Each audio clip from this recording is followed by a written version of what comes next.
Hi guys, मेरा नाम है साहिल खन्ना और आज की वीडियो शुरू करते हैं। सबसे पहली न्यूज है ई कॉमर्स इंडस्ट्री की। तो अगर हम ऑर्डर वॉल्यूम की बात करके चले, 37% बढ़ती हुई दिखाई दी है 2023 के अंदर ईयर ऑन ईयर। इसका मतलब ये है कि जो ई कॉमर्स है उसके अंदर एडॉप्शन बढ़ रहा है, लोग ऑनलाइन लेना ज्यादा पसंद कर रहे हैं। हमारी कल वर्कशॉप होने वाली है इसी के रिगार्डिंग और उसकी सीट्स फुल हो चुकी है, तो डोंट वरी, उसको यूट्यूब पे हम फ्री में अवेलेबल करा देंगे। तो कई लोगों के हमारे पास मेल आ रही है, कॉल आ रही है कि हमको भी ऑप्शन दे दो। सॉरी, हमारे पास लिमिटेड सीट्स है।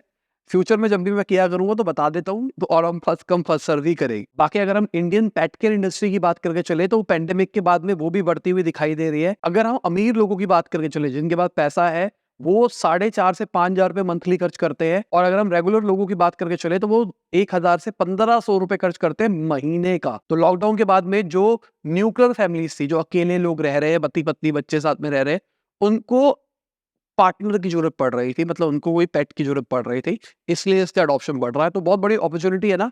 एक जगह एक ट्रेंड दिखाई दे रहा है, ई कॉमर्स बढ़ रहा है, एक जगह ये भी ट्रेंड दिखाई दे रहा है, पेट इंडस्ट्री भी बढ़ रही है। अगर आपको इंटरेस्ट है इस इंडस्ट्री में तो कैश भी किया जा सकता है। ओवरऑल 9.2% से CAGR की बात कर रहे हैं हम, 2022 से 2027 के अंदर ये ग्रो करेगा। तो this is going very good. और एनालिस्ट की मान के चले तो 25 से 30% भी पोटेंशियल है ग्रोथ की। अब अपॉर्चुनिटी की बात करके चले तो भाई फ्लिपकार्ट $1 बिलियन रेस कर रहा है 36 बिलियन डॉलर की वैल्यूएशन के ऊपर। और कहा जा रहा है वॉलमार्ट से इनको $600 मिलियन मिलने वाले हैं 33 बिलियन डॉलर की वैल्यूएशन के ऊपर। 10% के आसपास प्रीमियम कहा जा रहा है। अब बाकी लोग आने वाले हैं, कितना पैसा लगाने वाले हैं अभी क्लैरिफाई नहीं है। वॉलमार्ट मोस्ट प्रोबेबली आ रहा है। अगर हम फोन पे की बात करके चले तो भाई उन्होंने 2795 करोड़ का लॉस रिपोर्ट किया है फाइनेंशियल ईयर 23 के अंदर। और समझने की कोशिश करो, अगर हम बात करके चले इनके नेट लॉस की तो वो 39% बढ़ता हुआ दिखाई दिया है। रेवेन्यू की बात करके चले तो वो 77% बढ़ता हुआ दिखाई दिया है। तो ऑपरेटिंग रेवेन्यू बढ़ा, जो कि हम कह सकते हैं क्लोज टू 3,000 करोड़ के आसपास है। पर जो इनके एक्सपेंसेस है वो 5886.3 करोड़ के आसपास है। अब देखा जाए 73% ईसॉप्स का राइज आया है, इसके चक्कर में एक्सपेंसेस बढ़ते हुए दिखाई दिए, पर फिर भी मैथ्स नहीं बन रही है। आप जितना रेवेन्यू कमा रहे हो उतना आप लॉस कर रहे हो। This is not good. अगर हम Amazon की बात करके चले तो Amazon ने भी रिसेंटली एक AI फीचर निकाला था रिव्यू के रिगार्डिंग, जहां पर AI आपको सारे रिव्यूज को एनालाइज करके बता देगा प्रोडक्ट क्या है क्या नहीं है। अब उसके ऊपर भाई बहुत ज्यादा क्रिटिसिज्म आ रहा है क्योंकि वो डेटा को गलत दिखा रहा है। मतलब किसी के नेगेटिव रिव्यू उतने नहीं है जितना दिखाया जा रहा है और मैनिपुलेट हो पा रहा है बेसिकली। तो मोस्ट प्रोबेबली शायद ये फीचर जल्दी हटता हुआ हमको दिखाई दे सकता है या फिर इंप्रूव होता हुआ दिखाई दे सकता है। अगली खबर क्लाउड किचन स्टार्टअप किचन एट की है। तो उन्होंने $65 मिलियन रेस किए हैं सीरीज सी राउंड के अंदर। और ये कंपनी भी देखा जाए तो लॉस के अंदर है। अगर इनके रेवेन्यू की बात करके चले तो उन्होंने 37.37 करोड़ का रेवेन्यू किया फाइनेंशियल ईयर 22 के अंदर, जहां पर इन्होंने 43.15 करोड़ का लॉस किया है। बहुत जगह पे ऑपरेट कर रहे हैं, बहुत सारे इनके स्टोर्स है। देखो मेरे को समझ में आया क्योंकि अभी हमने क्लाउड किचन की भी एक वर्कशॉप करी थी यूट्यूब पे लाइव, अगर आपको देखना है देख सकते हो। अगर आप स्मॉल स्केल पे काम कर रहे हो और स्मॉल स्केल पे ही रहना चाहते हो तो आप आराम से प्रॉफिटेबल हो सकते हो। जहां आप इसको बहुत स्केल करना चाहते हो वहां पर दिक्कतें आ रही है, वहां पर चैलेंजेस आ रहे हैं। हम ज्यादातर क्लाउड किचन को देख रहे हैं एट स्केल वो लॉस में ही है। पर अगर आप अपने घर से क्लाउड किचन रन करते हो तो वो प्रॉफिटेबल रह सकता है और 1-1.5 लाख रुपए महीना कमाया जा सकता है। अगर आप एक छोटा आउटलेट बनाते हो तो वहां पर चैलेंजेस बढ़ जाएंगे क्योंकि आपको वहां पे रेंट वगैरह वगैरह एक्सपेंसेस देने पड़ेंगे। और अगर आप बहुत बड़ा क्लाउड किचन बना रहे हो तो वहां पर आपको ऑर्डर वॉल्यूम उस तरीके से लानी पड़ेगी और आपको बहुत स्ट्रैटेजी से चलना पड़ेगा। तो 3 फेजेस है। घर से ऑपरेट करना है तो बहुत आसान है, वीडियो देख के किया जा सकता है अगर किसी को करना है तो। नॉर्मल अगर स्टोर खोल के करना है तो वो भी किया जा सकता है। पर अगर आप एट स्केल बात करके चलो तो मुझे ऐसा लगता है कि थोड़ा स्ट्रैटेजिक है, किस तरीके से एक ही आइटम को मल्टीपल जगहों पे यूज किया जा सकता है। जैसे एग्जांपल के लिए मेरे को समझ में आ रहा है चिकन टिक्का। चिकन टिक्का का रोल भी बना दिया, चिकन टिक्का का पिज्जा भी बना दिया, चिकन टिक्का हमने चावलों के अंदर डाल के भी दे दिया और चिकन टिक्का हमने ग्रेवी के साथ में भी दे दिया। तो एक ही आइटम हमारी 4 जगह निकल गई और 4 अलग अलग आइटम तैयार हो गई। तो ये वाली जगह पे मार्जिन बनते हुए दिखाई देंगे। वीडियो देखना, थोड़ा ज्यादा समझ पाएगा कोई अगर डिटेल में जानना चाहता है। बाकी अब उसके व्यूज धीरे धीरे बढ़ रहे हैं, मुझे अच्छा लग रहा है। और जिस तरीके से सीट बढ़ी है हमारी ई कॉमर्स वाले की, तो मुझे उम्मीद है कि ई कॉमर्स में भी लोग उतने इंटरेस्टेड रहेंगे जितना मैं सोच रहा हूँ। बाकी अगर हम स्विगी की बात करके चले तो उन्होंने 2% कलेक्शन फीस कर दी है रेस्टोरेंट्स के ऊपर। अब सिंपल सी बात ये भाई, उन्होंने अपना रेवेन्यू मॉडल चेंज किया है अपने आप को प्रॉफिट करने के लिए। उन्होंने रेस्टोरेंट के ऊपर 2% डाल दिया है, नाम उसका अलग कर दिया है, कमीशन बढ़ा दिए, बस सीधी सी बात ये है। अब इसके ऊपर जो वाओ मोमोज वाले हैं वो क्रिटिसाइज कर रहे हैं, और मुझे भी लगता है अब हाई टाइम आ रहा है कहीं ना कि जहां पर इन ब्रांड्स को अपने खुद के भी ऑप्शन सोचने पड़ेंगे, खासकर बड़े क्लाउड किचन्स को, क्योंकि बहुत बड़ा परसेंटेज जा रहा है। तो 30-35% तक आपको देना पड़ रहा है एग्रीगेटर्स को। This is not right. यही रीजन है कि उनका जो क्लाउड किचन देख रहे लॉस में जा रहे हैं, यही बहुत बड़ा रीजन है इसका। अगर हम जोमैटो की बात करके चले तो जोमैटो शिप रॉकेट को एक्वायर कर सकता है, $2 बिलियन का उन्होंने ऑफर दिया है। लास्ट अगर हम वैल्यूएशन बात करके चले, अगस्त 2022 के अंदर इनकी $1.23 बिलियन की वैल्यूएशन थी। इनके साथ भी मैंने फाउंडर अनफिल्टर्ड कर रखा है, तो पूरा बिजनेस हमने समझा था। अब यहाँ पे मुझे क्या लग रहा है, शिप रॉकेट को एक्वायर करके एक बहुत बड़ा गेम खेलना चाहता है जोमैटो। अभी के टाइम पे ओएनडीसी चल रहा है, तो हो सकता है शिप रॉकेट को एक्वायर करने के बाद में ये बाकी डिलीवरीज भी करने लग जाए, और भी बहुत सारी डिलीवरीज अमेज़न, फ्लिपकार्ट वाली कैटेगरी में भी घुस पाए कुछ और प्रोडक्ट्स निकाल के। ऐसा मुझे लगता है। ऐसी जैसी मैंने खबर सुनी ना, तो मुझे ऐसा हिट हुआ कि कहीं इसलिए तो नहीं कर रहे हैं। आपको लगता है? नीचे कमेंट बताना। क्योंकि अगर ट्रेंड देखा जाए, ज़ोमैटो ने 2021 के अंदर ही ऑलमोस्ट 8% स्टेक्स ले लिए थे शिप रॉकेट के। तो ये ट्रेंड कांस्टेंट है, मतलब पहले से ही इंटरेस्ट था इनका, ये नहीं वो अचानक ही सोच रहे हैं। क्योंकि अगर हम ओएनडीसी की बात करने चले तो ओएनडीसी अच्छी डायरेक्शन में जाता हुआ दिखाई दे रहा है, और अब ब्रांड सोच रहे हैं कि ओएनडीसी के अराउंड अपने आप को किया जाए। अगर हम मिनिस्ट्री ऑफ कॉमर्स की बात करके चले तो उनका कहना है 500,000 टाउन्स और सिटीज के अंदर ओएनडीसी आ चुका है। कई लोगों को मैंने बोला कि ओएनडीसी एक ब्रांड किलर हो सकता है, बहुत कुछ खराब कर सकता है आने वाले टाइम में। लोगों का क्वेश्चन था कि भाई प्रॉब्लम है ओएनडीसी के अंदर, सपोर्ट कौन देगा वगैरह वगैरह।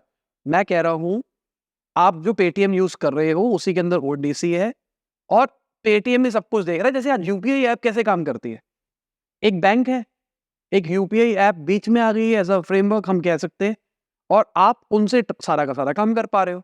सिमिलरली ऐसे एक मान के चलो, एक ऐप होगी, ओएनडीसी एक नेटवर्क होगा, पीछे जो बैंक है, बैंक की जगह जो भी सिस्टम होगा वो होगा। जैसे एग्जांपल के लिए आपको किसी किराना स्टोर से कुछ मंगाना है, तो किराना स्टोर से जो ऑर्डर हो रहा है वो बैंक से एक तरह से ऑर्डर हो रहा है, और वो प्रोसेस होता हुआ एक सिस्टम के थ्रू आपके पास पहुंच रहा है। हाँ, कस्टमर सपोर्ट किस तरीके का रहेगा, क्या रहेगा, वो देखने वाली बात रहेगी। क्योंकि मैं तो पर्सनली चाहता हूँ कि मिनिस्ट्री ऑफ कॉमर्स से कोई आ जाए, यहीं पे बैठ के हम डिस्कस करें लाइव ऑडियंस के साथ में, फ्यूचर ऑफ ओएनडीसी क्या रहेगा। और बहुत सारे मेरे पास भी क्वेश्चन है जो मैं जानना चाहूंगा, आप लोग भी। पर बनती है बात, नहीं बनती है, देखने वाली बात है। अगर हम ब्लू स्मार्ट की बात करके चले तो उन्होंने $24 मिलियन रेज किए हैं अपने नए फंडिंग राउंड के अंदर, और ब्लू स्मार्ट भी एक अच्छा कैटेगरी बना रहा है अगर देखा जाए तो। अभी रिसेंटली उनके फाउंडर्स के मैंने कई कई जगहों पे इंटरव्यू देखे, पीआर चल रहा था, और उसी के बाद ये खबर निकल गई। तो वो जो हमेशा सोचता हूँ, जैसे ही फाउंडर खबरों में आना शुरू हो जाए ना, दिस मीन्स वो एक एक्टिव राउंड रेस कर रहा है, उसके लिए वो पीआर कर रहा है ताकि वो बाकी इन्वेस्टर्स के भी टच में आ सके। ये बहुत अच्छी स्ट्रैटेजी है। कई लोगों को बात समझ में नहीं आएगी मैंने जो चीज़ बोली है, पर जिनको समझ में आएगी उनको लगेगा अरे वाह, ये तो एक पैटर्न है। तो ब्लू स्मार्ट के फाउंडर अभी रिसेंटली बहुत जगहों पे आए, बहुत सारे आर्टिकल्स पब्लिश हो रहे थे पिछले कुछ टाइम से, और लग रहा था कि भाई ब्लू स्मार्ट कुछ है, कुछ कर रहा है, कुछ कर रहा है, और फंडिंग की न्यूज़ साथ में निकलती हुई दिखाई दी है। जिनको नहीं पता, ओला उबर का कॉम्पिटिटर है जो इलेक्ट्रिक के अंदर काम कर रहा है, और इनकी कुछ यूएसपी है जो सर चार्जेस वगैरह नहीं लेते। अगली खबर एंट्रोपिक की है जो कि ओपन एआई का कॉम्पिटिटर है। तो उन्होंने $750 मिलियन रेस करे हैं, तो वो $750 मिलियन रेस कर रहे हैं $20 बिलियन की वैल्यूएशन के ऊपर, और ये भी अच्छा तेजी से पैसा रेस कर रहे हैं एंट्रोपिक वाले भी। तो पता नहीं, जल्दी क्या पता ओपन एआई के एकदम नेक टू नेक आने लग जाए। अगर हम इंडियन सीईओज की बात करके चले तो 84% से ज्यादा सीईओज अपने पैसे को जनरेटिव एआई के अंदर स्पेंड करना पसंद कर रहे हैं, क्योंकि बिजनेस के साथ में जनरेटिव एआई जुड़ जाए ना तो बहुत नेक्स्ट लेवल जाया जा सकता है। अगर ग्लोबल एवरेज की बात करें जो ना 70% है, इंडिया में 84% है। इतना ज्यादा एडॉप्शन हो रहा है इंडिया के अंदर। अगली खबर शेयर चैट की है, तो वो $60 मिलियन रेस कर रहे हैं कन्वर्टेबल नोट्स के थ्रू गूगल से $2.8 बिलियन की वैल्यूएशन के अंदर। अभी रिसेंटली हमने बात करी थी इनके बारे में, क्रंच चल रहा है और फंडिंग रेज करते हुए दिखाई दे रहे हैं।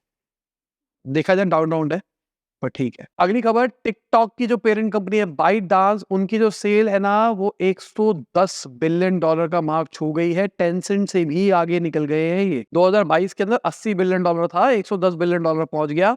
और देखो मजे की बात यह है कि चाइना पे इतनी रिस्ट्रिक्शंस लगाई जा रही है, टिकटॉक को बहुत सारी जगहों से बैन कर दिया गया है, टिकटॉक को क्रिंज कहा जाता है, ये कहा जाता है, वो कहा जाता है, येट वो पैसे कमा रहा है, येट वो तेजी से ग्रो कर रहा है। नाइस। बाकी अगर इनके प्रॉफिट मार्जिन की बात करके चले तो लास्ट ईयर 2022 के अंदर जो इनका एबिटा मार्जिन था वो 80% के आसपास बढ़ता हुआ दिखाई दिया था, $25 बिलियन के ऊपर पहुंच गया था। तो अभी कितना है कितना नहीं है नहीं पता। अब ये ई कॉमर्स के अंदर स्केल करने वाले हैं, तो मुझे लगता है कि एक नया वैल्यू क्रिएट कर पाएंगे ई कॉमर्स के थ्रू फ्यूचर के अंदर और ज्यादा। अभी तक सबके सब प्यारी प्यारी दो मुखिया से ही रिलेट करते थे टिकटॉक को, अब ई कॉमर्स से भी करने लग जाएगा, क्योंकि सोशल कॉमर्स बहुत बढ़िया चीज है। इंडिया में उस लेवल का अडॉप्शन नहीं हुआ, पर मुझे लगता है कि आने वाले टाइम में होगा। अगली खबर रिलायंस की है, तो रिलायंस इंडिया का मोस्ट विजिबल कंपनी बन गया है, अडानी और एसबीआई से आगे निकल गया है। स्कोर पॉइंट ऑफ व्यू से बात करके चले तो इनके 2022 के अंदर 92.56 पॉइंट थे, जो कि 96.46 पहुंच गए 2023 के अंदर। डर की बात, मीडिया एक तरह से रिलायंस ही कंट्रोल करता है। कैसे करता है? Via comedy. समझने की कोशिश करना, न्यूज स्कोर हमेशा इनके ऊपर रह सकता है, पर वैल्यू पॉइंट ऑफ व्यू से बात करके चले, शेयर मार्केट के प्राइस मतलब प्रॉफिट की बात करके चले, तो शायद उतना रिटर्न नहीं दिया रिलायंस ने जितनी इनका न्यूज के अंदर चर्चा हुई है। बाकी मुझे लगता है, ये मेरा पर्सनल ओपिनियन है, कि रिलायंस आग लगाने वाला है आने वाले टाइम में, क्योंकि रिलायंस एज अ कंपनी बात कर रहा हूँ, ठीक है, मैं शेयर मार्केट वगैरह की बात नहीं कर रहा। बहुत अच्छे पॉइंट पे है इस टाइम पे, जहां पर वो रिटेल में अच्छा तोड़ रहा है, टेलीकम्युनिकेशन के अंदर अच्छा तोड़ रहा है, इंटरनेट में भी घुस रहा है, और रिलायंस का जो ऑयल वाला बिजनेस है उसके अंदर भी डाइवर्सिफाई कर पा रहा है अपने आप को अलग डायरेक्शन के अंदर। This is very smart. Let's see क्या होता है, क्योंकि मैं तो बहुत ऑप्टिमिस्टिक हूँ रिलायंस को लेके। अगर आप अजियो की बात करके चले तो रिलायंस रिटेल का पहला ऑनलाइन प्रॉफिटेबल वेंचर बन चुका है, जहां पर ई कॉमर्स लॉस में जा रहे हैं, ये प्रॉफिट कमा रहे हैं। अगर आप अजियो के एबिटा की बात करके चले तो 6 से 8 करोड़ का है, खाली दिसंबर की मैं बात करके चल रहा हूँ। और रिलायंस बहुत स्मार्ट तरीके से खेल रहा है, उनका जितना रिटेल नेटवर्क है ना, उसको सबको डिलीवरी का last mile as a point लेके चल रहा है और वहां से काम कर रहे हैं। बहुत स्मार्ट अप्रोच है देखा जाए तो। अगर हम बायजूस की बात करके चले तो बायजूस के सीईओ ने पिच किया इन्वेस्टर को बायजूस 3.0, नया वर्जन ऑफ बायजूस, जहां पर ऑनलाइन और ऑफलाइन दोनों के ऊपर फोकस किया जाएगा और अलग तरीके से जाया जाएगा। अब पता नहीं क्या किया जाएगा, हर बार जब भी इन्वेस्टर के सामने जाया जाता है हर बार कुछ नई कहानी मानी जाती है, पर एट लास्ट कुछ कंक्रीट निकल के नहीं आता है। लेट्स सी कहाँ डायरेक्शन में जाते हैं, क्योंकि मैं एज अ फाउंडर, मतलब अगर मैं बिजनेस ओनर के हिसाब से सोचूं, मैं चाहता हूं कि बायजूस के साथ मतलब बंद ना हो बायजूस। कई लोग बोलते हैं गरीब बच्चों का ये कर लिया वो कर लिया वो कर लिया, सेल्स का इशू था वो, ठीक है ना। सेम अभी हम ये एक बंदे के देख रहे हैं, उनके साथ भी कंट्रोवर्सी चल रही है। कई लोग मुझसे पूछ रहे हैं आपका ओपिनियन क्या है, आपका ओपिनियन क्या है। मैंने एक वीडियो डाल दी थी, उसके बाद दूसरी वीडियो डाली और मैंने हटा दी, क्योंकि मैं उस काम में नहीं पढ़ना चाहता। मैं नहीं चाहता लोग मुझे उस नाम से जाने। लोग आज मुझे फाउंडर अनफिल्टर्ड के नाम से जानते हैं, लोग यहाँ पर मुझे बिजनेस न्यूज के नाम से जानते हैं, मतलब ये इस टाइप का कंटेंट देता है। मैं नहीं चाहता लोग मुझे कंट्रोवर्सी के नाम से जाने। बाकी मुझे बुरा लग रहा है, दो बड़े लोग लड़ रहे हैं जो कि मोटिवेशनल स्पीकर है, और वो गंदी फाइट लड़ रहे हैं मीडिया के ऊपर आके। मतलब आप मान के चलो, बिजनेस पॉइंट से बात करके चले, मुकेश अंबानी और अनिल अंबानी की लड़ाई हुई और वो आके मीडिया पे लड़ रहे हैं। एक बार डिस्कशन हुई थी हल्दी, और वो फाइट कितनी गंदी हो गई थी जब मीडिया में गई थी, और ये तो उससे ज्यादा गंदी होने वाली है अभी। मुझे ऐसा वाइब आ रहा है, और यही रीजन था कि मतलब विद इन 3 आवर्स हमने ऑलमोस्ट 2 लाख व्यूज छू लिए थे, और मैंने उसी टाइम वीडियो हटा दी थी, क्योंकि मैं दूर रहना चाहता था इससे, क्योंकि मुझे लग रहा था एक डायरेक्शन गंदी होने वाली है। अगली खबर नितिन गडकरी जी की है, तो उन्होंने बोला है जो हाईवेज की एवरेज स्पीड है 43 से 36 किलोमीटर पर आवर की, उसको 90 किलोमीटर पर आवर कर दिया जाएगा 2030 तक। मतलब हाईवेज इतने बढ़िया कर दिए जाएंगे। 90 की एवरेज स्पीड का मतलब हम यहाँ पे बात कर रहे हैं कि 150 की स्पीड तक आप ले जा पाओगे एवरेज, मतलब नॉर्मल जब मौके मिलते हैं तो, क्योंकि आप रुकोगे भी तो सही ना। यहाँ पे एवरेज स्पीड की बात चल रही है, रेगुलर स्पीड बात नहीं चल रही है। लेट्स सी इंडिया में हाईवे की स्पीड कब तक बढ़ती है, क्योंकि मुझे तो पर्सनली लगता है बहुत सारे हाईवेज रेडी है हाई स्पीड के लिए, पर फिर भी उसको रिस्ट्रिक्ट किया गया है। अगली खबर यूनाइटेड स्टेट से है, तो उन्होंने चाइनीज ईवी गाड़ियों के ऊपर टैक्स बढ़ाने की बात करी है। 25% कहा जा रहा है, शायद टैक्सेस को बढ़ाया जा सकता है, क्योंकि कहीं ना कहीं चाइना की इकोनॉमी को गिराने की कोशिश करी जा रही है, दबाने की कोशिश करी जा रही है। मतलब देखा जाए तो टिकटॉक तो बढ़ रहा है हर जगह, इतने टाइम उसको दबाने की कोशिश करी, उनको कोई फर्क नहीं पड़ा है। Let's see Chinese EV market के साथ क्या कर पाते हैं, क्योंकि चाइना एक बड़ा प्लेयर है इस टाइम पे ईवी के अंदर, सबसे बड़ा प्लेयर है इनफैक्ट देखा जाए तो। Let's see. अगली खबर हाइपरलूप की है, तो बहुत सारे लोगों को उम्मीदें थी हाइपरलूप से। हाइपरलूप जो कि $1.2 बिलियन की वैल्यूएशन तक पहुंच गया था, उन्होंने अपने ऑपरेशंस को कर दिया बंद। वर्जिन ग्रुप ने इसको अभी ओवरटेक किया था और वर्जिन हाइपरलूप नाम रखा गया था। एलॉन मस्क का ये आइडिया था, उसके बाद बहुत सारी खबरें थी इसके अंदर ना। ये बहुत सारे लोगों ने यूट्यूब पे वीडियोस भी डाली थी, दिस इज अ रेवोल्यूशनरी चीज, ऐसा कर देगा वैसा कर देगा, पर ऑपरेशनली ये चीज बन नहीं पा रही, तो इसलिए इसको रोक दिया गया है, मतलब बंद कर दिया गया है। अगली खबर अडानी ग्रीन की है, तो अडानी फैमिली अडानी ग्रीन के अंदर $1 बिलियन इन्वेस्ट कर सकती है, ऐसी खबरें निकल के आ रही है। बाकी अगर मार्केट की बात करें चले, तो आज मार्केट बढ़ती हुई दिखाई दी है, टेक स्टॉक्स बढ़ते हुए दिखाई दिए और बैंकिंग फाइनेंस वाले स्टॉक्स घटते हुए दिखाई दिए। बाकी भाई फाइनेंस से एक चीज बात याद आई, अभी हमारी टीम मेंबर के किसी फैमिली मेंबर के साथ में फ्रॉड हो गया दिल्ली में सिग्नेचर ब्रिज के आसपास। अब मैं उसको फ्रॉड की कैटेगरी में डालूंगा, मैं उसको लूट की कैटेगरी में डालूंगा। हमारे पास गाड़ी का नंबर भी है और हम पुलिस कंप्लेंट भी फाइल कर रहे हैं, पर मैं बता देता हूँ ताकि कल को किसी के साथ ना हो पाए। सिग्नेचर ब्रिज दिल्ली के अंदर, वहाँ पर किसी बंदे ने रोका स्कूटी को और बोला कि भाई इसकी किस्तें बाउंस हुई है पिछली 6, और वो जो किस्तें बाउंस नहीं हुई थी वो फेक था, और डराया गया, सब कुछ किया गया, फिर गाड़ी में बिठा के गन दिखाई गई। उसके बाद कहा गया पैसे दे पैसे दे, तो उनसे निकलवाए गए और बोला यूपीआई नहीं काम कर रहा मेरा, तू मेरे को कैश निकाल के दे दे एटीएम से, तो कैश निकलवाया गया, कैश निकलवा के वो लेके गए। और खाली उसके साथ नहीं, वो बता रहा है कि उसके साथ में और भी लोग थे, उनके साथ भी ऐसा हुआ। तो दिस इज बहुत बड़ी चीज ना। तो पहली चीज तो अगर ईएमआई बाउंस भी हो रही है किसी की, तो कोई आपको गन नहीं दिखा सकता, ये रूल है, अवेयरनेस दे रहा हूँ सबको। दूसरा, अगर ऐसा सीन होता है कोई गन दिखा रहा है तो दे दो, और उसको लूट कंसिडर करके चलो, वो चोरी कर रहा है तुमसे, गन दिखा के लूट रहा है, ठीक है, उसको जो देना है दो, अपनी जान बचाओ, पर उसी टाइम एफआईआर फाइल करो, पुलिस को बुलाओ और उनको ये पूरा पूरा किस्सा बताओ हुआ क्या है, ताकि आगे लोगों के साथ ना हो सके। आपके पैसे शायद नहीं मिलेंगे, बट ये चीज अवेयर होनी चाहिए लोगों तक। तो तभी मैंने न्यूज के अंदर भी इस बात को कंसिडर किया, पुलिस करेगी जो करेगी वो तो ठीक है, पर ताकि लोगों को भी पता लग जाए कि दिल्ली के अंदर ऐसा नहीं करना चाहिए। बाकी मेरा मन था कि गाड़ी की फोटो भी दिखा दूं, नंबर भी दिखा दूं, पर मैंने कहा छोड़ो, पुलिस को इस पे काम करने देते हैं, क्योंकि सोशल मीडिया वाले है ना, तो अगर मैंने नंबर वंबर दिखा दिया, बता दिया व्हाइट स्विफ्ट है और गाड़ी का नंबर बता दिया, तो कलेश हो जाएगा बहुत बड़ा।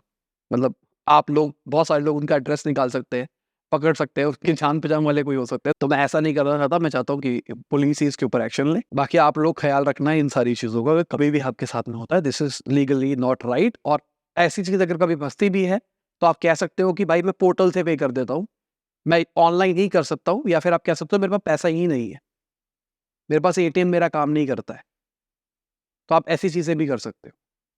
थोड़ा सा क्या होता है, कोई गन दिखाता है तो भाई डर तो जाता ही हूँ, तो ख्याल रखो सबके सब। बाकी ये लोग हैं हमारे सपोर्टर्स, जिनकी वजह से डेली हम आप तक बिजनेस न्यूज़ ला पाते हैं। Thank you for supporting us.